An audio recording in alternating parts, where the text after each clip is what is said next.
Hello friends. Now, as already I've said in the two classes, today is the third class and I'm going to say something related to grammar, right? So let me introduce myself Shubhadeep Ganguly, and I'm representing Root Computer Training Center, right? So let's begin the class. See, in grammar, basically the main thing is that you need to use the verb. So there are some verbs which have been used in various ways. Right, for example, the main verb that comes are known as auxiliary verb. Now verb means what?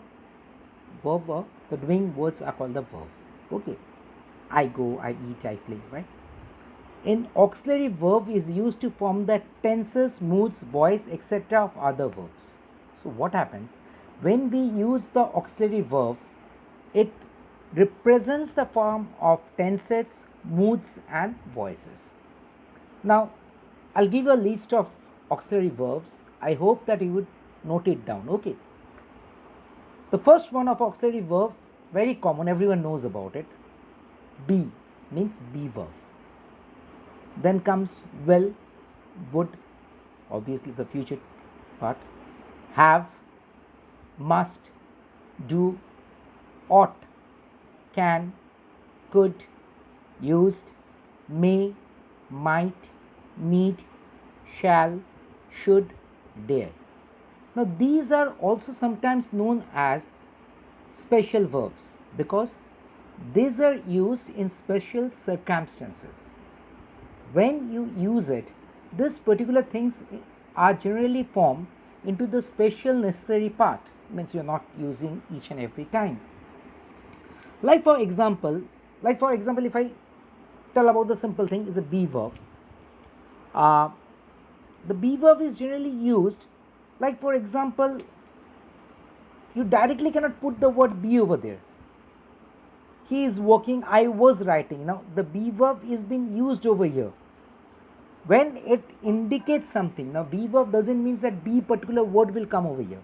Now that is the mistake generally the people make. Now to indicate plan, agreement, arrangement, to denote command, mother says you are to go to market at once.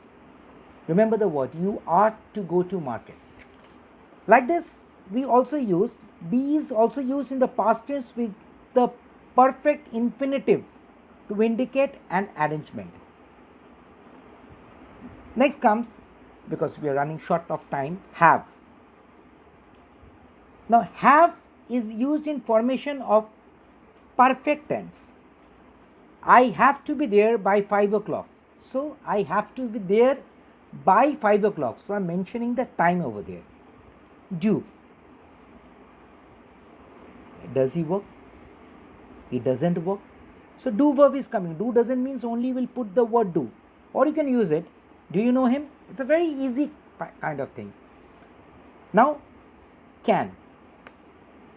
I can swim across the river. That means you are expresses the ability or capacity. So that is being used. May is used to express permission. May I come in? May I talk with you?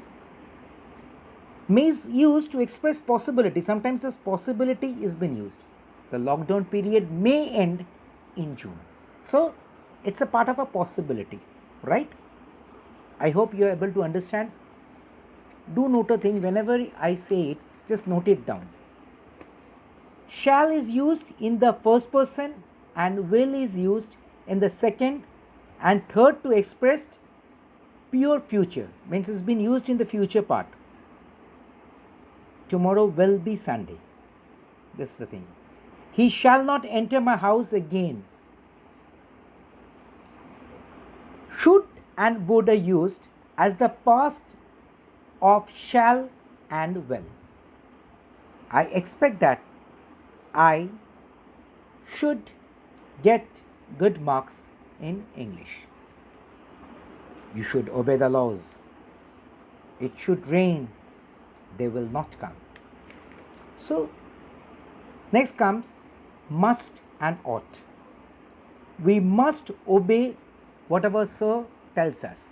So it's a part of why I'm telling it necessity or obligation. Obligation means when something has been given to you. Use need and dare. Now, dare is a very older part of English. I used to live there when I was a boy. Uh, don't you dare to come over here? Now, auxiliary verbs are such a thing that implements on the various ways.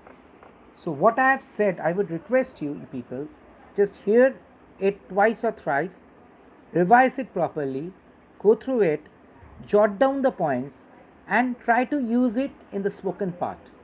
When you use it, it will help you. On the further classes, I hope I'll be teaching you tenses and hope that will help you. Have a nice day. Thank you, guys. Goodbye. Stay safe, stay healthy, stay in home. Thank you.